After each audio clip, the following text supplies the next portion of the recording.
Բարև ձեզ սիրելի բարեկամներ, եթերում քննարկում հաղորդաշարն է եւ ինչպես միշտ այսօր մենք զրուցում ենք ազգային օրակարգ կուսակցության խորհրդի նախագահ Հայաստանի Հանրապետության նախկին դեսպան Արա Հակոբյանի հետ։ Պարոն Հակոբյան, այսօրվա մեր քննարկումը սկսենք ներհայաստանյան իրավիճակից։ Կարծես թե նախընտրական կրքերը բորբոքվում են, խոսույթները դառնում են ավելի կտրուկ, գործողությունները արդեն բոլոր պայմանավորված են նախընտրական տրամաբանությամբ եւ քաղաքացիական պայմանագիրը հանդինս Նիկոլ Փաշինյանի արդեն մեջ ինձ թվում է բացեց հիմնական իր խաղաքարտը, այն որ եթե ԿՊ-ն կընտրվի կլինի խաղաղություն, եթե ԿՊ-ն չի ընտրվի, դրանից 1 թե 2 ամիս հետո կսկսվի պատերազմը։ Այս տրամաբանությունը ինձ թվում է ուղղակի շանտաժ, անկախ նրանից դա ճիշտ է թե չէ, բայց դա որոշակի ձևով շանտաժ է ընտրողների մտքի վրա եւ արդյոք ձեր կարծիքով սա տեղավորվում է քաղաքակիրթ նախընտրական կամպանիայի մեջ։ Տեսեք, սկսենք սկզբից ձեր ասածից, որ այո, բոլոր գործողությունները, գործունեությունը քաղաքական, ասենք այսպես, քաղաքական կոչված դաշտում նախապայմանավորված են էլի ճակերտները ընտրական գործընթացով եւ նախընտրությունը արդեն սկսել է եւ այստեղ հիմնական խոսույթը եւ դա վերաբերում է ոչ միայն գործող վարչակարգին կամ Նիկոլ Փաշինյանին, այլ ընդհանրապես ընդդիմադիր դաշտում որպես ընդդիմադիր հանդես եկող բոլոր հիմնական ուժերին, ասենք ասենք, հիմնական խոսույթը, կարգախոսը դա խաղաղություն թե պատերազմ։ Հիմա Նիկոլ Փաշինյանը ասում է հետեւյալը, որ եթե ինքը չընտրվի կամ ԿՊ-ն չընտրվի, ինքը չընտրվի, այսպես ասենք, ապա նույնիսկ ժամկետն ասում, սեպտեմբերին, եթե չեմ սխալվում, ապա ամենաուշը սեպտեմբերին լինելու է պատերազմ կամ ինչ-որ նմանատիպ ռազմական գործողություններ։ Հիմա գանք, եւ ասենք հիմնական էլի ճակերտները ընդդիմադիր կոչվող ուժերը ինչ են ասում, նրանք չեն ասում, որ իրանք խաղաղության այս ձևաչափին եւ այս պայմանագրին, որը նախաստորագրված է դեմ են, չեն ասում տենց բան։ Բայց ինչ են ասում են այնտեղ լրացումներ պետք է լինի, այսինքն վերաբանակցվի եւ հիմնական շեշտադրումը որ անում են դա որ պետք է լինի երաշխավորված կամ արժանապատիվ նույն երաշխավորության տիրույթում խաղաղություն, ասելով որ այդ խաղաղություն կոչեցալը պետք է կախված չլինի որևէ մեկի կամքից, այլ կախված լինի լուրջ երկրների երաշխավորություններից եւ այդ երկրների մեջ բնականաբար առաջինը եւ ամենակարևորը դա Ռուսաստանն է։ Ռուսաստանը երաշխավորեց, մենք ունենանք խաղաղություն։ Հիմա դրան էլ կանդրադառնանք։ Բայց անդրադառնամ հիմնական խոսույթին, խաղաղություն թե պատերազմ։ Խոսքը կեղծ է։ Ինչով է կեղծ։ Առաջինը կեղծ է, որտեղ մենք շարունակում ենք մնալ պատերազմի մեջ։ Ինչ է դա նշանակում։ Մենք շարունակում ենք մնալ հիբրիդային պատերազմի մեջ եւ մեր թշնամի երկրները Իդեմս Ադրբեջանի, Թուրքիայի, Ռուսաստանի եւ Իսրայելի բոլոր նրանք, ովքեր ուղիղ հանդես են գալիս Հայաստանի ինքնիշխանության եւ պետականության դեմ, նրանք շարունակում են դա որպես թիրախ ունենալ եւ շարունակում են իրենց ամբողջ գործունեությունը եւ գործողությունները այդ համատեքստով եւ այդ տրամաբանությամբ, որ Հայաստանի Հանրապետությունը պետքա չլինի որպես ինքնիշխան պետություն եւ անգամ եթե նա որպես պետություն, պետականություն անունը մնա Հայաստանի Հանրապետություն, իր բովանդակությամբ պետքա չլինի հայկական եւ հայկականությունը որպես այդպեսին պետք է դուրս մղվի տարածաշրջանից։ Իրականում այդպիսի բառերով ոչ ոք չի ասում։ Բնականաբար ոչ ոք չի ասում, բայց գործունեությունը եւ գործողությունները ցույց են տալիս հենց դա եւ ել եմ ասում հիբրիդային պատերազմին այս փուլում առնվազն հիբրիդային պատերազմին հատուկ գործիքներով եւ հատուկ միջոցներով։ Տեսեք, ես անպայման ուզում եմ դրան անդրադառնալ, որովհետեւ որպեսզի մենք հասկանանք թե ինչ է կատարվում եւ ինչու է այդպես կատարվում։ Մենք պետք է որոշակի կարճ իհարկե պատմական էքսկուրս կատարենք։ Տեսեք, ես չեմ ասի, որ Ռուսաստանի կայսերական Ռուսաստանի մուտքից առաջ մեր տարածաշրջան, այդ թվում Հայաստան, հայության վիճակը Օսմանյան կայսրությունում կամ պարսկական կայսրությունում եղել է շատ փայլուն, չէ՞, բացարձակ այդպես չի եղել, եղել են ճնշումներ, եղել են նաև բռնի ուժի օգտագործում, եղել են կոտորածներ եւ այլն, բայց այնուամենայնիվ հայությունը կարողանալով որոշակիորեն իր ներքին ռեսուրսը համախմբելով եւ պայքարելով այդ ամեն ինչի դեմ կարողացել է եւ որոշակիորեն դիրքավորվել այդ կայսրություններում, հետագայում նաեւ ռուսական կայսրությունում եւ նաեւ ապրի 400,000 քառակուսի կիլոմետր արեալով։ Այսինքն դա եղել է մեր բնակության արեալը 400,000 քառակուսի մետր, որից առնվազն 300-350,000 քառակուսի մետր դա մեր հայկական բարձրավանդակն է, այսինքն մեր բնորանն է, այսինքն հայությունը հիմնականում ապրել է հայկական բնորանում։ Երբ որ ռուսական մուտքը եղավ տարածաշրջան, թուրքերի եւ պարսիկների հետ իրենց այդ հարցերը լուծելով հանդերձ մի խնդրում, որի հիմնական, այսպես ասած, գործընկեր ռուսների համար դա թուրքական Օսմանյան կայսրությունն էր, նրանք եկան համաձայնեցան, որ պետք է այնպես անել, որ վտանգ սպառնալիք հայկական պետականության ձևավորման չլինի։ Այսինքն դա ինչ էր դա այդպես, որտեղ հայկական պետականությունը, եթե ձևավորվում էր, նա ձևավորվում էր իմ ասած բնորանում հայկական բարձրավանդակում, եւ այդ հայկական բարձրավանդակում այդ պետության ձևավորումը կարող էր խանգարել տարածաշրջանում երկակի ռուս-թուրքական կամ ռուս-օսմանյան վերահսկմանը, որտեղ դա արդեն կդառնար գործոն, որպես հայկական պետություն, պետականություն, որպես հայկականության ներկայացություն։ Եվ ինչպես անել դա։ Եվ դրա բանաձևը ես ուզում եմ բան անեմ, շեշտադրում անել, որ մեր ռուսամետ կամ ռուսամոլ, այսպես ասած, գործիչները չմոռանան դրա մասին։ Այդ բանաձևը, որը հետո կիրառվեց, տվել է Լաբանով Ռոստովսկին, որը եղել է Ռուսաստան, ժամանակին եղել է Ռուսաստանի դեսպան Օսմանյան կայսրությունում, հետո 1895 եւ 96 թվականին հիշեք թվերը, այսինքն Համիդյան ջարդերի ժամանակ եղել է Ռուսաստանի արտաքին գործերի նախարարը։ Բանաձևը հետևյալն է, Արմենիա, Բիզարմյան, այսինքն Հայաստանը առանց հայերի, հիմա Հայաստանը առանց հայերի դա նշանակում է հայկական բարձրավանդակը, որը աշխարհաքաղաքական, ռազմավարական կարևորագույն տարածք է, պետք է լինի ռուս-թուրքական վերահսկողության ներքո։ Թե այդտեղ ինչ համամասնությամբ, դա արդեն իրանք իրար մեջ կորոշեն, դա պատերազմներով կորոշեն, ոնց որ հետո որոշել են եւ միջև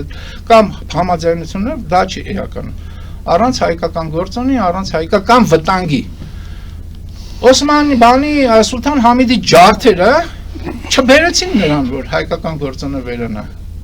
Չբերեցին նրան։ Դրան բերվեց, դա կատարվեց եւ ստացվեց երիտթուրքերի ժամանակ։ Եւ դա առաջի համաշխարհային պատերազմի ընթացքում եւ որին նորից եմ կրկնում մասնակցություն ունեցել Ռուսաստանը։ Բազմաթիվ են օրինակներ, թե ռուսները ինչպես են հրահրել հայկական ընդվզումները, ասելով որ մասնակցություն կունենան, դրանք օգնեն եւ հետո հետ են քաշվել եւ թուրքերը եկել են ջարդել են եւ բացարձակ աջակցություն չի ստացվել ռուսական կողմից։ Ավելին, ինչպես եւ ասեցի, ռուսական կողմը խաղացել է թուրքերի հետ համաձայնեցված դեր ունեցել։ Դրա վերջի արարը այդ ժամանակվա դա 1921 թվականի պայմանագրերն էին Մոսկվայի եւ Կարսի, որով Հայաստանը բաժանվեց այդ երկու կայսրությունների մեջ, սովետական ռուսական կայսրության եւ թուրքական կայսրություն չէր արդեն, թուրքական պետություն, Աթաթուրքյան Թուրքիայի միջև։ Հիմա տեսեք, այստեղ հարցը որն է։ Այն պահին, երբ որ մենք կարողանում ենք ազատվել ռուս-թուրքական, իմ ասած հաղորդակցվող անոթներից, այդ ծուղակից ռուս-թուրքական, իսկ ի՞նչ է դա նշանակում։ Թուրքացած ռուսամոլություն կամ ռուսասիրություն։ Դա ծուղակ է, որը մոտ 300 տարի է Հայաստանում օգտագործվում է։ Ծուղակ, այսինքն ռուսը չլինի թուրքը մեզ կմորթի, հա, եւ թուրքին մորթելուց մեր պաշտպանում է ռուսը։ Դրա վերջի փայլուն օրինակը ռուսի պաշտպանության եւ թուրքի մորթելու, այսքան ռուսի ներկայությամբ թուրքի չմորթելու ունեցանք Ղարաբաղում 2020 թվականին եւ 2023 թվականին եւ դրա ամենա պարզ բանաձևը նորից ոնց որ ժամանակին Լաբանով Ռոստովսկին ասե Արմենիա Բիզարմյան պարզ բանաձևը տվեց Ռուսաստանի այն ժամանակվա պաշտպանության նախարար Շոյգուն ասելով որ մենք թուրքերի հետ Ղարաբաղում արդյունավետ գործողություն կատարեցինք հիմա այդ ամեն ինչով հանդերձ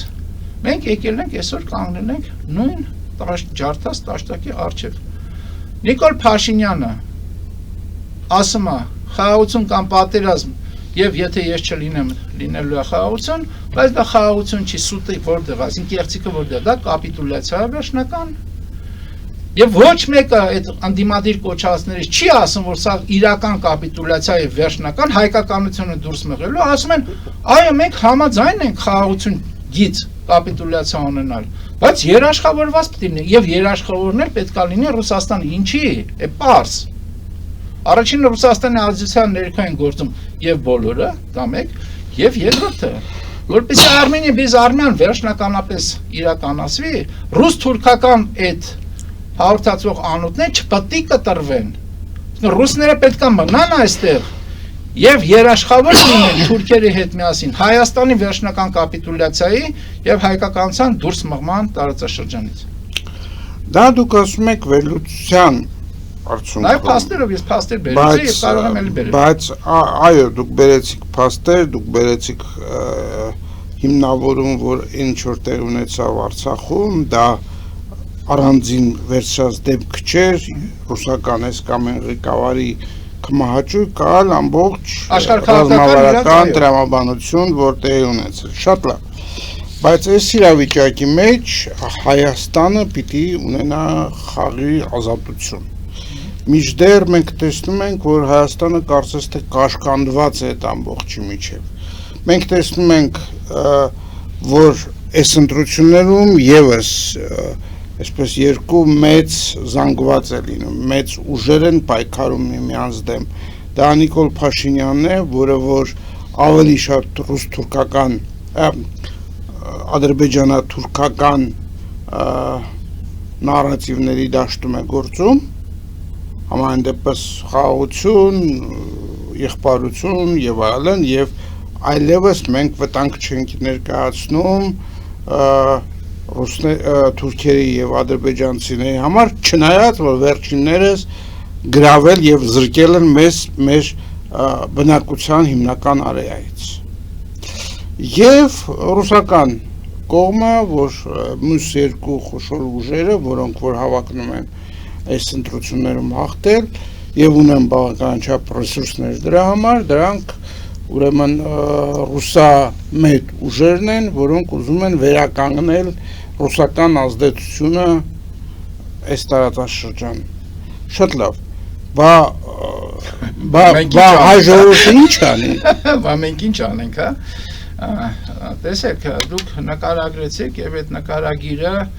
եւ ճշմարիտ է եւ այդտեղ իհարկե ես որոշակի վերապահումներ ունեմ, եւ ներում հենց այն մտքից ինչ որ մինչ այս ասացի։ Չկա այտենց առանձին վերցրած դիրքորոշում թուրքա-ադրբեջանական կամ ռուսական առանձին վերցրած, այսինքն կա այդ դիրքորոշումը իրենց ներքին հարաբերությունների շրջանակում, ռուս-թուրքական հարաբերությունների շրջանակում, ինչպես եւ ասեցի, թե ինչ վերաբաշխում կամ ինչ ազդեցության ոլորտներ են իրենք իրենց մեջ որոշելու տարածաշրջանային, մասնավորապես Հայաստանի մասով։ Բայց ընդհանուր առմամբ Ռուսի կողմնակից լինես, թուրքի կողմնակից լինես, կամ թուրքին ատես կամ ռուսին ատես, առանց իրենց առանձնացնելու, հա, առանց այս միությունը իրանց կամ իրենց այդ համամասնություն, համամիությունը, ասենք ասենք, համատիրությունը ճանաչելու, դու նույն ջրաղացի վրա ես ջուր լցնում, այսինքն դու կեղծ օրակարգ ես ներկայացնում, դեր ասած հայ ժողովրդին կամ ընտրողին կամ չգիտեմ ելում։ Իսկ ինչ անի հայությունը ծանր հարց եք տալիս, ասեմ ինչի է ծանր հարցը։ Իմ համար պարզ է հայությունը ինչ պետք է անի։ Հայությունը այդ պետք է այդ ճանաչի իրողությունը, առերեսվետ իրողության հետ դուրս գա, կեղծ այդ ձեր ասած նարատիվից դուրս կարողանա դուրս գալ։ Եվ մերժի այդ երկուսն էլ։ Ռուս-թուրքականը մերժի։ Բայց եւ ընկնի Նիկոլ Փաշինյանի ասած սեպտեմբերյան պատերազմի մեջ։ Չէ, իրեսեւ Նիկոլ Փաշինյանը ասում է, նայեք ինչ ասում է, Նիկոլ Փաշինյանը կեղծիքը նաեւ դրանում է, նա ասում է հետեւյալը. Հայաստանում նորից ասես ստիպված եմ մի քիչ հետ գնալ։ Հայաստանում 35 տարի շարունակ տիրում է հակահայ իշխանական համակարգ, որը ապապետական է, հակազգային է, կորպորատիվ է եւ սպասարկում է օտարի շահերը։ Եվ բոլոր նրանք, ովքեր այսօր մասնակցում են այդ ռեսուրսային այսպես կոչված դաշտում, Դրանք այդ համակարգի ներկայացուցիչներն են, ներառել Նիկոլ Փաշինյանը։ Այսինքն իշխանության փոխանցումը եղել վարչակազմերի վերջին Նիկոլ Փաշինյանն է եղել։ Հիմա իրենց ներքին կռիվը այդ համակարգի շրջանակում է։ Ով էլ հաղթի նույն բանն է լինելու, այս կամ այն երանգներով։ Այդ համակարգի ներկայացուցիչներից ով էլ լինի։ Այնպես որ կռիվը թե բարիքը ում է գնալու։ Հիմա ես ներողություն դուք ինձ լավ չհասկացաք։ Ես ասացի, եթե ձեր ասած այդ համակարգի մեջ դուրս գան, այսինքն դա ավելի պրիմիտիվ ասած, դա կլինի չընտրեն Նիկոլ Փաշինյանին, չընտրեն Քոչարյանին եւ չընտրեն։ Այդ ձեր հարցի բարդությունը դրանում է, ոչ թե պատերազմ կլինի, որտեղ պատերազմը նորից եմ կրկնում, չի ավարտվել, պատերազմը շարունակվում է այս համակարգի ներկայությամբ։ Ով էլ լինի պատերազմը կա եւ ով էլ լինի, քանի որ մենք չենք պատերազմում, իսկ պատերազմը կա, մենք պարտվելու ենք։ Հիմա ես ուրիշ բան եմ ասում։ Ձեր ասածի մեջ, ձեր հարցին ինչա դժվար պատասխանել, որովհետև ի դժբախտություն նույն հայության եւ ի դժբախտություն ինձ եւ ձեզ, արգելի Տիգրան, իրական այլընտրանքը այսօր այդ համակարգային ուժերին Հայաստանում արկա չի։ Իրական այլընտրանքը, որը կարող է լինել միայն ազգայնական այլընտրանք։ Իրական այլընտրանքը, որը կարող է լինել միայն ազգային հոգևոր այլընտրանք, հա, այդ այլընտրանքը Հայաստանում կազմավորված չի եւ ձևավորված չի եւ արկա չի այն զորությամբ, ինչով նա պետք է արկա լինի եւ այն զորությամբ, որը հայ ժողովրդին այլընտրանք կտա եւ այն զորությամբ, որը այլընտրանք կտա նաեւ մեր արտաքին գործընկերներին։ Արկա չի եւ ամբողջ դժբախտությունը դա է եւ այստեղ կա գալիս ենք մի հատ մյուս կետի։ Թե ինչի արկա չի։ Է պարզ, որովհետեւ այդ դաշտում գործողները հաճախ նորից հանդիսանում են գործող իշխանական համակարգի, այսինքն օտարի շահերը սպասարկող իշխանական համակարգի ներկայացուցիչներ կամ մետաստազներ, դա մեկ, եւ երկրորդ կարևոր խնդիրը բավարար հավատ իրենք իրենց նկատմամբ չունեն։ Բավարար հավատ առ հայ ժողովրդի ոգի եւ առ Աստված չունեն պարզապես։ Եվ չեն կարողանում այդ հավատքով միավորվել եւ հավատալ հայ ժողովրդի նույնիսկ Լուսանսկային այն մասին, որը 15-20% է ենթան կամ 10-15% կամ 5-10% է, կարևոր չի։ Հեմել դրա վրա եւ այդ ծանր կշռով այլընտրանք հանդես գալ եւ կռիվ տալ Հայաստանի վերջնական ոչնչացմանը։ Իսկ գուցե դա չի առաջանում, որովհետեւ նրանք շատ սկզբունքային սահմաններ են դնում իրենց եւ ոչ իրենց միջև, չնայած նույն դաշտում են գործում, չեն ներում մեկը մյուսի սխալները կամ բացթողումները, չեն փորձում համախմբվել, որովհետեւ տեսնելով այն սպառնալիքը, որը որ կա, այնուամենայնիվ իրենց այդ կարմիր գծերը ավելի բարձր են գնահատում, քան ընտրություններում հաղթել։ Տեսեք, ընտրություններում հաղթելու մասին, այսինքն ընտրություններում հաղթել, եթե դու ունես գոնե ներկայություն ունենալ, այդ ուրիշ բան, հա, այդ դա ուրիշ բան, հա, այսինքն գործընթացին մասնակցել, դա մի քիչ այլ բան է։ Ձեր ասացի մեջ իհարկե կա որոշակի ճշմարտություն, բայց ասել, որ փորձեր չի կատարվում միաբանման, դա էլ այդպես չի, այդ փորձերը հենց հիմա կատարվում են եւ մենք որպես ազգային օրակարգ այդ օրակարգի, այդ փորձերի, այդ գործողությունների մեջ ենք, բայց այստեղ էլի ձեր հարցի մեջ շատ կարևոր երանգ կա։ Տեսեք, ինչի չեն միաբանում, նաեւ նրա համար, որ այդ դաշտում եղած որոշ ներկայացուցիչներ գալիս են հետ ռուս-թուրքական նարատիվին, էլի ձեր բառն եմ օգտագործում, խոսույթին։ Այսինքն, պետք է ընտրենք չարած փոքրագույնը։ Այսինքն դա հենց այն է, ինչ որ 300 տարի, ինչի մեջ մենք 300 տարի եղել ենք։ Որովհետև եթե թուրքականը գա, ապա մենք շանս չունենք, ուրեմն չարած փոքրագույնը ռուսականն է։ Եվ նորից ռուս-թուրքը պահպանում ենք իրար հետ, եւ նորից բերում ենք նրան, որ Հայաստանը վերջնականապես ոչնչացվի։ Չի կարելի գնալ այդ կեղծ օրակարգով։ Ինչ է նշանակում չարած փոքրագույնը։ Շատ լավ, բայց մարդիկ այդ հունիսին գնալու են ընտրության եւ նրանց առաջ ամենայն հավանականությամբ դրած է լինելու հենց այդ չարած փոքրագույնների ընտրությունը, ուրիշ բան չի դրված լինելու եւ դրա մեղավորը իմ կարծիքով հենց այն ուժերն են, որոնց մասին դուք ասում եք։ Դրա ես ձեր հետ այլին կհամաձայնվեմ, իհարկե ոչ ամբողջովին մասամբ, բայց ընդհանուր առմամբ, ասենց ասեմ, ընդհանուր առմամբ կհամաձայնվեմ, ոչ թե մեղավորն են նրանք, այլ պատասխանատուն են նրանք, այն իմաստով, որ չեն կարողանում չեն կարողանում այդ ձեր ասած Դուք եք բաժանում մեղավորն ու պատասխանատուն։ Բաժանում են, որովհետև պատասխանատու ես նաև նրա համար, երբ որ գործողություն չես կատարում։ Այդտեղ մեղավորությունը որպես այդպեսին կարա չլինի, բայց պատասխանատվությունը լինի։ Այո, գործողություն չկատարելու պարագայում պատասխանատվություն ես կրում նաև այն ելքի համար, իսկ ելքը լինելու է գոյաբանական բացասական։ Ելքը լինելու է գոյաբանական բացասական, ինչպես եւ ես ասացի, հայության եւ հայկականության դուրս նայում են հերոստատիտողներ։ Ձեր տրամաբանությունը հասկանում եմ, հուսով եմ։ Եվ ասում են շատ լավ,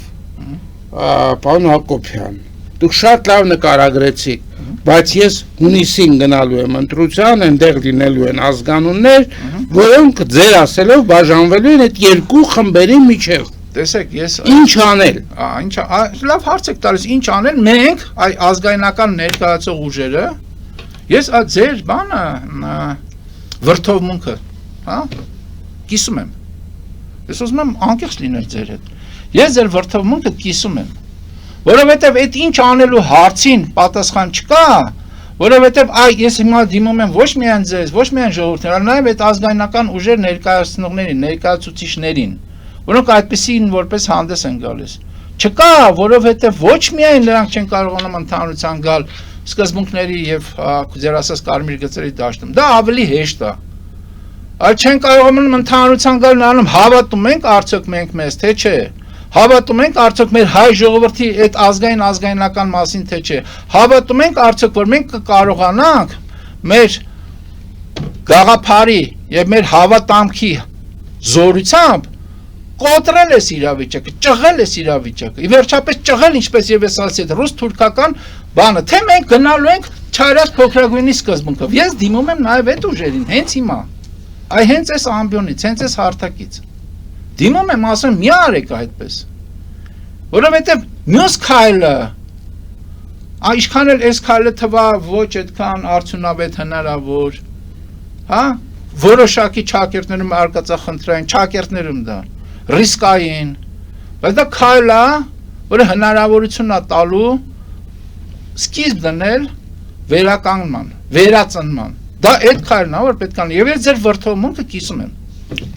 Շատ լավ, երկրորդ այսպեսի մի հարց տամ ձեզ։ Մենք մեր հարևանությամբ շատ հզոր պատերազմ ենք գնում։ Եվ մենք, եթե կարելի ասել, դեռ գրեթե չենք զգում այդ պատերազմի ազդեցությունը մեզ վրա, բայց նաև տեղյակ ենք, որ սովորաբար պատերազմների ազդեցությունը մի քիչ ավելի ուշացումով է գալիս այն երկրներում, որոնք անմիջապես պատերազմին չեն մասնակցել։ Հիմա, ասենք, համաշխարհային տնտեսությունը մեծ հարված է ստացել նրանով, որ, ասենք, այդ նեղուցը փակված է, որ նավթի գները բարձրացել են, Ռուսաստանը ստացել է որոշակի շանս իր պատերազմը Ուկրաինայում շարունակելու ավելի հզոր տեմպերով, եւ այս իրավիճակի մեջ ձեր կարծիքով հնարավոր է արդյոք սցենար, որ Փաշինյանենց ուժը ընտրությունները հանկարծ հետաձգի, թե նրանք անպայման կօգտվեն այս դիլեմայի առկայությունից, հույս ունենալով, որ այս ռուս-թուրքական դիլեմայի մեջ իրենք այնուամենայնիվ կունենան առավելություն։ Տեսեք, դուք երկու բան նկարագրեցիք իրավիճակը Իրանի պատերազմի հետ կապված, մենք դրան առանձին կանրադառնանք, հիմա ես պատասխանեմ ձեր ուղիղ հարցին։ Կարծում եմ ոչ, այսինքն Փաշինյանը գնում է ընտրության եւ ինքը գիտի, որ այդ ընտրություններում ինքը հաղթելու է, դա իր վստահությունն է, եւ այդ վստահությունը հենվում է մի քանի բանի վրա։ Առաջինը հենվում է հետեւյալ սյուների վրա, ասենց ասենք, կամ հետեւյալ դրույթների վրա։ Տարածաշրջանում կա, եթե Իրանը այս պահին մի պահ կողմ դնենք, հա, Իրանից դուրս, հա, տարածաշրջանում կա մի քանի հիմնական շահ եւ մի քանի հիմնական գործող միավոր։ Մի միավորը դա թուրք-ադրբեջանականն է։ Ես հիմա արդեն Ռուսաստանի հետ կապված որոշակի տարանջատում եմ անում, ելնելով իրենց առանձին վերցած ազգային պետական շահերից։ Թուրք-ադրբեջանականն է, որի համար Նիկոլ Փաշինյանը դա ցանկալի ամենաթեկնածուն է։ Մյուս բանը գործող միավորը դա ընդհանուր առմամբ արևմտյան ասածն է եւ եթե տարանջատենք որոշակերուն Եվրամիություն եւ ԱՄՆ այսօր դե որոշակի տարանջատում այդպեսին իրականացվում է այդ երկուսի համար էլ այս պահին առնվազն ամենա ցանկալի տեխնացիան Փաշինյանն է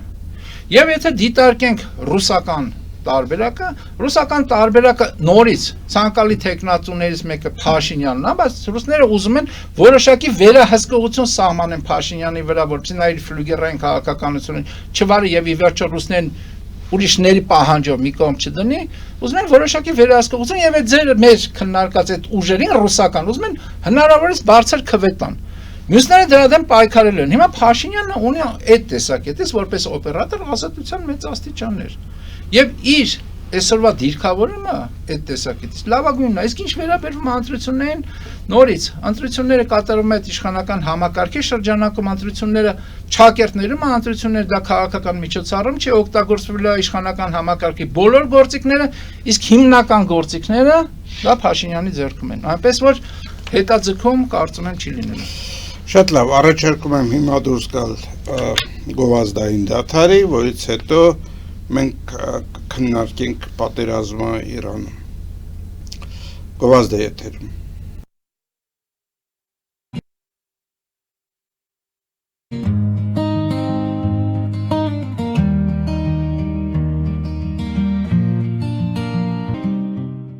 Ֆելիչե ժամանակակից ատամնաբուժական կլինիկա։ Այստեղ հարմարավետությունն ու խնամքն առաջնային են։ Այստեղ կիրառվում են ատամնաբուժական ամենաժամանակակից տեխնոլոգիաներ, ճշգրիտ ախտորոշում, արդյունավետ բուժում, նուրբ փորձառություն եւ անհատական մոտեցում։ Սկսած սովորական մանրուքներից մինչև առաջադեմ ընթացակարգեր, այստեղ դուք գտնվում եք բարձր որակավորում ունեցող եւ փորձառու ատամնաբուժական մասնագետների ձեռքերում։ Մեր բարեկամական եւ հյուրընկալ անձնակազմն այստեղ է յուրաքանչյուր այցը հաճելի դարձնելու համար։ Ֆելիչե, ձեր առողջ եւ ամենաերջանիկ շպիտը սկսվում է այստեղից։ Եկեք եւ բացահայտեք նորարարության փորձագիտության եւ կարեկցանքի կատարյալ համադրությունը։ Երևանի եւ Զովունիի սահմանին գտնվող ալպիական թաղամասում սկսվել է 2, 3 եւ 4 սենյականոց բնակարանների նախնական ամրագրում։ Առաջարկում ենք նաեւ թաունհաուսներ արդեն պատրաստ եւ կառուցվող։ Բնակարանների արժեքները սկսվում են 50,000 ԱՄՆ դոլարից մինչև 140,000 ԱՄՆ, իսկ թաունհաուսներինը 160,000 ԱՄՆ դոլարից 170,000 ԱՄՆ դոլար։ Մանրամասների համար այցելեք մեր պաշտոնական կայք alpiakan.am կամ զանգահարեք +374 44 201 066։ Ամրագրում կարող եք կատարել մինչև ապրիլի 30-ը։ Ալպիական թաղամաս, ձեր նոր տունը հայրենիքում։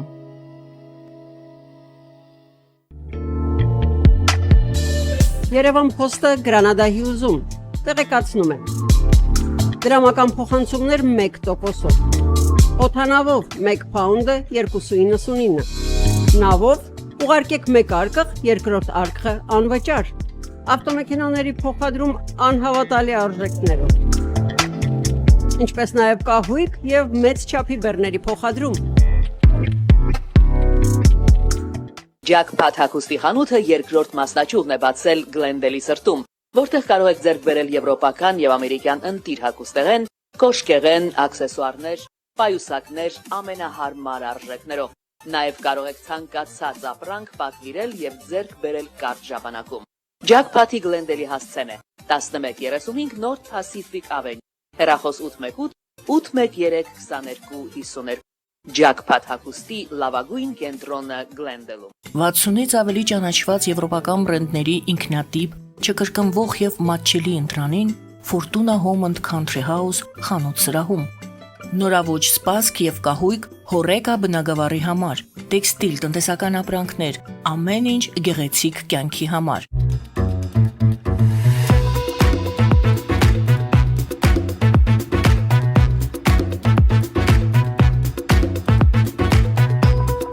Արարատ ռեստորան, ընտանեկան եւ ընկերական ժամանցի լավագույն հասցե, սիրված արտիստներ, հյուրընկալ մթնոլորտ, հարուստ ճաշացան, անմահական խորտիկներ։ Արարատ ռեստորան, հասցեն անփոփոխ, սիրով սպասում ենք ձեզ։ Լավագույն պաղպաղակ, բնական, համեղ եւ մատչելի գներով պաղպաղակը կարող եք ձեռք բերել բոլոր հայկական խանութներում։ Պահանջեք հայկական պաղպաղակ, Թամարա պաղպաղակ։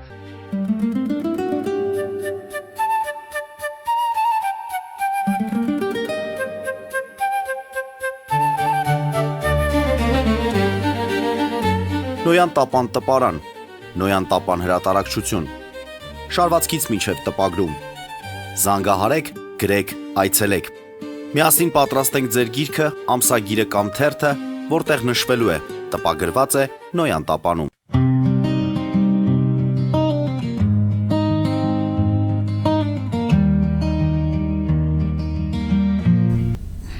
Սիրելի բարեկամներ, հիշեցնեմ, որ մենք զրուցում ենք ազգային օրակարգ կուսակցության խորհրդի նախագահ Հակոբյանի հետ։ Պարոն Հակոբյան, եկեք հաղորդման այս հատվածում անդրադառնանք պատերազմին եւ պատերազմի հետևանքներին, մասնավորապես Հայաստանի վրա։ Նախ եւ առաջ, ինչպես երևում է մամուլի միջոցներից, ինչպես հայտնում են աշխարհային լրատվականները, պատերազմի էսկալացիան գնալով ավելի խստանում է։ Միջև ուր կհասնի Ամերիկայի Միացյալ Նահանգները ձեր կարծիքով։ Տեսեք, Ամերիկայի Միացյալ Նահանգները տվյալ դեպքում իդեմս Թրամփի եւ Թրամփի հետ մագախումբ վարչախմբի հայտնվել է ծանր վիճակում ինչի։ Առաջինը, այն սցենարը, որը ինչքան ես եմ հասկանում, վերջնականապես մշակված չէր, այլ բլիցկրիգային տրամաբանության մեջ էր վստահություն կար, որ դա ստացվել է, սենա տապալվեց։ Եվ մնացած գործողությունները արդեն դրանից հետո եկած, դա տպավորությունը առնվազն, որ հնդածս ձևավորվող ծրագրեր են եւ իսկ հնդածս պատերազմի ընթացքում ձևավորվող ծրագրերը ունեն որոշակի բնականախոցելիություն, որովհետեւ ամբողջական վերլուծություն եւ ամբողջ հնարավոր սցենարները դժվար է տեղում հենց ձևակերպել։ Եվ ամերիկացիք այս փուլում մի քանի ընտրանք ունեն գնալ, այսպես կոչված, մինչև վերջ, ինչ է դա նշանակում։ Դա նշանակում է գնալ ի վերջո եւ դա հայտարարվել է արդեն մի քանի անգամ Իսրայելի հետ միասին գնալ Իրանի վարչակարգի փոփոխության, իշխանական վարչակարգի փոփոխության, ռեժիմի փոփոխության, կրոնապետությունից դեպի ոչ կրոնապետական պետություն։ Հիմա ինչքանով դա հնարավոր կլինի առանց ցամաքային գործողությունների, շատ դժվար է ասել։ Ես կարծում եմ, որ ցամաքային գործողությունները եթե դու գնում ես այդ նպատակով, ցամաքային գործողություններ են պետք։ Ցամաքային գործողությունները կարող են նաև լինել դիվերսիոն բնույթի, այսինքն կետային գործողություններ, բայց չեմ կարծում, որ Իրանի դեպքում հաշվի առնելով, որ կրոնապետությունը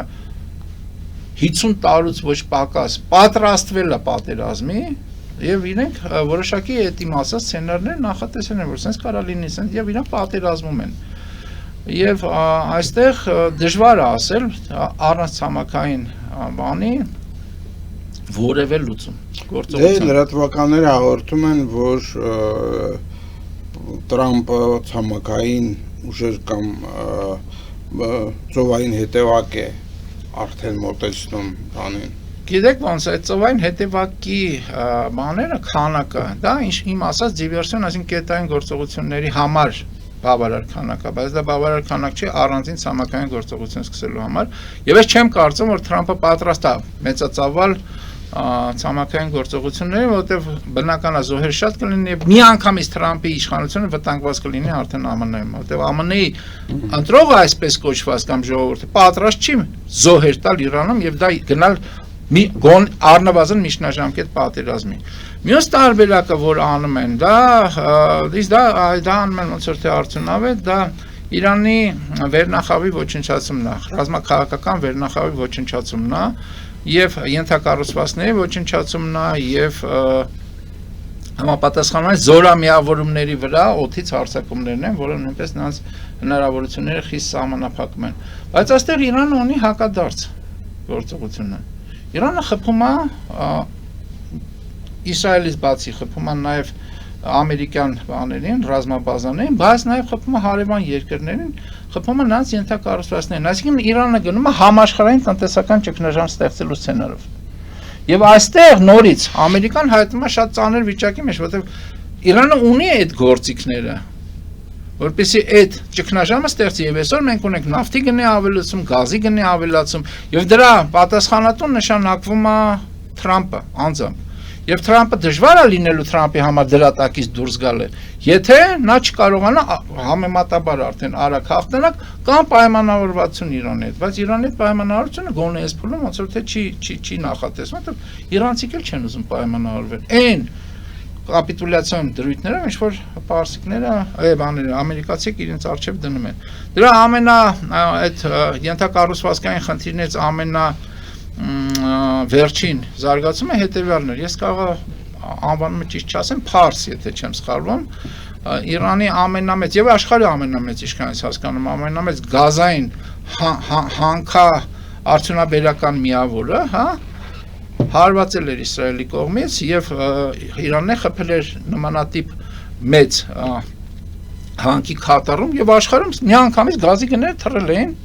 եւ ստեղ ունենում են միանգամից ճգնաժամային իրավիճակ էր ստեղծվել եւ բաց տեքստով Թրամփը ասեց, որ ես խնդրել եմ Իսրայելին, Նեթանյահին, որ չխփի այլևս, որովհետեւ մենք չենք կարողանում այդ իրավիճակը կառավարենք։ Այնպես որ այդ խնդիրը կա եւ վերջի տարբերակը իմ կարծիքով, որը կարող է որպես սցենար դիտարկվի կամ դիտարկվում է, դա ներքին ընդվզումով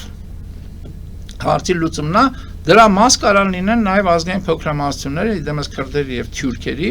որը կարող են փորձել օգտագործել։ Բայց դա կարաբերի, եթե ներքին ընդվզումը կարաբերի պարսկական ներքին ընդվզումը, բերի պարսկական ազգային պետության վերականգնման, որը իմ կարծիքով լավագույն լուծումը կլինի Իրանի համար եւ լավագույն լուծումը կլինի Հայաստանի համար։ Ապա օգտագործելով ազգային փոքրամասնությունները փորձել դրա միջոցով ցամաքային գործողություններ անել, դա կարաբերի առաջին պատերազմի ընդլայնման կարաբերի տարածաշրջանով մեկ առնվազն տարածաշրջանով եւ երկրորդը դա կարաբերի Իրանի կազմաքանդման որոշակի դարձնի Իրաքի տարբերակը, որը շատ մեր համար եւ Իրանի պարսիկ ժողովրդի համար շատ ծանր լուծում է։ Էսա եւ հիմա որևէ գուշակություններ անել շատ դժվար է, պետքա դիտել թե զարգացումները ինչպիսին են, բայց մի բան էլ է պարզ։ Տեսեք, այս ամեն ինչով հանդերձ միարժեք է, որ Իրանի կրոնապետության հնարավորությունները խիստ սահմանափակվում են։ Մասնավորապես հերթական պրոքսին Հեզբոլլան Լիբանանում, այսօր ծանր կորուստներ է կրում։ Ծանր կորուստներ է կրում։ Այսինքն Իրանի բոլոր այդ պրոքսիները, որոնք նրանք տարիներ, տասնամյակների ընթացքում ստեղծել էին, դրանք վերանում են փաստացի։ Սիրիայից սկսվեց, Հութիներ, Համաս, հիմա էլ Հեզբոլլա։ Եվ այդ ամեն ինչը ցույց է տալիս, որ կրոնապետության բանը հնարավորությունները խիստ սահմանափակվել են եւ այստեղ մենք ունենք այսպես կոչված հայտնի խնդիրը, երբ որ կառավարչական խնդիր է դա կոչվում, agency problem, երբ որ կառավարիչը իր շահը դարձնում է առաջնային համեմատած պետական կամ բանի ինստիտուցիոնալ շահի հետ, համեմատած դրա հետ։ Հիմա եթե կրոնապետությունը իրականում Իրանի որպես պետություն, Իրանի որպես ժողովուրդ շահից է ելնում, ինքը պետքա փորձի համեմատաբար մեղմ անցման մի ձևաչափից կառավարման, մյուս ձևաչափի եւ կրոնական այդ վերնախավի անմիջական իշխանության փոխանցում ավելի ազգային եւ ավելի աշխարհիկ բանով համադրված կրոնական հետ, բայց դա չեն անում, որտեվ ես կարծում եմ, Պարոն Հակոբյան, բայց չեք կարծում արդյոք, որ դա եթե նույնիսկ ուզեն անեն, հիմա չեն կարող, քանի այդ հարվածները կան, քանի պատերազմը ավարտված չի։ Ես կարծում եմ, որ այդ բանի, եթե այդ միտումը լինի, այդ միտումը հենց այն։ Այդ միտումը ընդամենը մի հատ առաջնորդ է առաջանում կամ հայտնվում։ Չէ, դա այդպես չի, պետք է էլիտայից, որը ասում է ես վերցնում եմ իշխանությունը, սա եմ անում։ Չէ, բայց դա մի առաջնորդի հայտնվելով չի, համակարգը, իշխող համակարգը պետք է դա ուզենա անել։ Եվ ես կարծում եմ, եթե իրանական այս կրոնապետական վերնախավը, ռազմաքաղաքական վերնախավը իրականում այդ մոտեցում ունենա, դա կարող լինի հենց այն հենքը,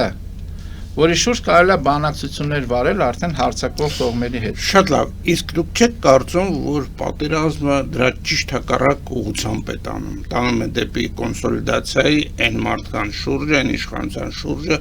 որին եթե անգամ չէին սիրում Իրանում, հիմա արտաքին թշնամու նկատմամբ պատելությունը շատ ավելի մեծ է, քան ներքին խնդիրը։ Ես չեմ կարող ասել, որ այդ գործոնը չկա, իհարկե այդ գործոնը բնականաբար կա, բայց այստեղ մի ուրիշ գործոն էլ կար, որ կարծում եմ այնուամենայնիվ գերակա։ Եկեք հասկանանք, որ կրոնապետությունը դա ազգային չի։ Ապազգային, ի վերջո կրոնապետությունը դա ապազգային կառույց է, հենված դավանանքի վրա։ Եվ չմոռանանք նաև, որ այդ կրոնապետության ղեկավար կազմը առնվազն այսօր դա պարսկական կազմ չի, թյուրքական կազմ է։ Չմոռանանք, որ նաև իսլամի այդ պահպանման կամ պաշտպանության այդ զորամիավորման, որ ամենազորեղ զորամիավորումն է, դրա վերնախավն ռազմաքաղաքական վերնախավ հիմնականում ոչ պարսկական է։ Եվ չմոռանանք նաև, որ այն ընդվզումները, որ տասնամյակներ շարունակ Իրանում եղել են, ամենաբռի ուժով, ոչնչացման, սպանության ուժով ճնշվել են։ Իսկ բաները, ընդվզումները հիմնականում եղել է բնիկ ազգը, պարսիկը։ Այնպես որ ձեր ասածը այդքան միարժեք չի, այսինքն կա ենթադրաբար այդ գործոնը, բայց կա նաև ատելությունը գործող կրոնապետական ռեժիմի նկատմամբ, որը վերջին այս մի քանի ամիս առաջ թվերը տարբեր են ասում, էլի ես դրա մասին խոսել եմ, բայց տասնյակ հազարներ է ոչնչացրել փողոցում, գնդակահարել է պարզապես։ Այդ ինչ բանա պետական այդ կրոնապետությունը այդ ինչ պետականության կողմնակից է, որ իր ժողովրդին փողոցում գնդակահարում է։ Դա ապազգայնություն է եւ նորից եմ ասում, հիմա եթե այդ կառավարչի խնդիրը չլիներ, իսկ ես կարծում եմ կա, անցումային որոշակի հնարավորություններ այսօր կային։ Եվ հաղորդման վերջում խնդրեի շատ կարճ 1-2 րոպեի ընթացքում անդրադառնանք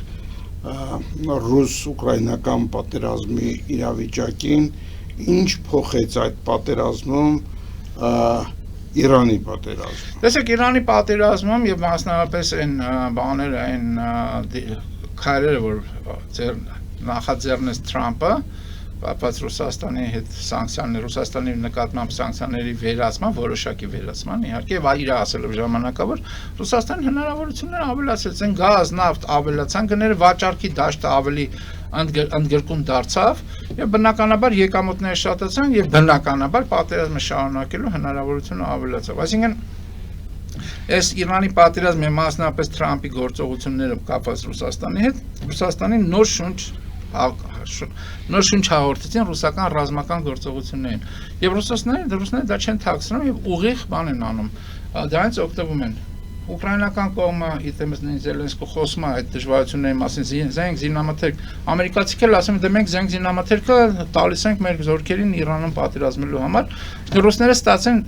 հերթական անգամ ամերիկացիների ձեռամբ ստացան շահեկան դիրք։ Բայց երեք, եթե չեմ սխալվում, Թրամփը Ռուբիոյի հետ միասին խոսում են մասին, որ նորից հիմա պետք է այդ հանդիպումը լինի Ռուս-Ամերիկա ուկրաինական, որտեղ պետք է քննարկվի, այսինքն ասում էր իբր թե որ մենք դա մի կողմ չենք դրել։ Այստեղ մի բան էլ է կարևոր, որին պետք է անդրադառնալ։ Թրամփը կոշտ շատ հայտարարություն գրառում է անգամ արել ՆԱՏՕ-ի հետ կապված։ Ինչի՞, որտեղ նա Օրմուզի Միջանսկի մասով պնդում էր, որ ՆԱՏՕ-ի երկրները, ոչ թե ՆԱՏՕ-ն ինքը, այլ ՆԱՏՕ-ի երկրները գան դրան մասնակցեն եւ օգնեն ամերիկացիներին, որտեղ իրականում ամերիկացիք սկսել են խնդիր ունենալ ռազմամթերքից սկսած, նաեւ ներգրավվածությունով ավարտված։ Բայց աջակցություն չի ստացել, Թրամփը ինչ է ասում, ՆԱՏՕ-ի մասով է արդեն ասում, այ ՆԱՏՕ-ի երկրները վախկոտները դա չարեցին եւ մենք դա չենք մոռանա, դա, չգիտեմ, աշխարհի առաջի երկրի բանի ղեկավարի դիրքորոշումը ինչի մասին է խոսքը, էլի, այսինքն ՆԱՏՕ-ն եթե մի բան էլ ասում մենք իրանց Ուկրաինայի հարցում օգնեցինք ՆԱՏՕ-ին։ Իսկ իրանք մեզ Իրանի հարցում չեն օգնում, այսինքն Ուկրաինայի հարցը դա ՆԱՏՕ-ի հարցն է, Ամերիկան դրա հետ կապ չունի, ըստ Թրամփը, եւ ինքը երբ որ ՆԱՏՕ-ին զենք է վաճառում, որ ՆԱՏՕ-ն դա ՆԱՏՕ-ի երկրն է եւ ՆԱՏՕ-ն դա հանձնի Ուկրաինային, նա ասում է դա օգնություն է։ Այսինքն Թրամփյան այս հակասական դիրքորոշումը ինքը ռուսների համար շատ ձեռնտու է, կարծում եմ ձեռնտու է նաև չինացիների համար եւ շատ վտանգավոր է արևմտյան աշխարհի համար, հնդ-եվրոպական աշխարհի համար, մասնավորապես նույն Իրանի համար։ Շնորհակալություն պարոն Հակոբյան հետաքրքիր վերլուծության համար, սիրելի բարեկամներ, հիշեցնեմ, որ մենք զրուցում ենք ազգային օրակարգ կուսակցության խորհրդի նախագահ եւ Հայաստանի Հանրապետության նախկին դեսպան Արա Հակոբյանի հետ։ Մաղթում եմ ձեզ ամենայն բարիք եւ մինչեւ նոր հանդիպում։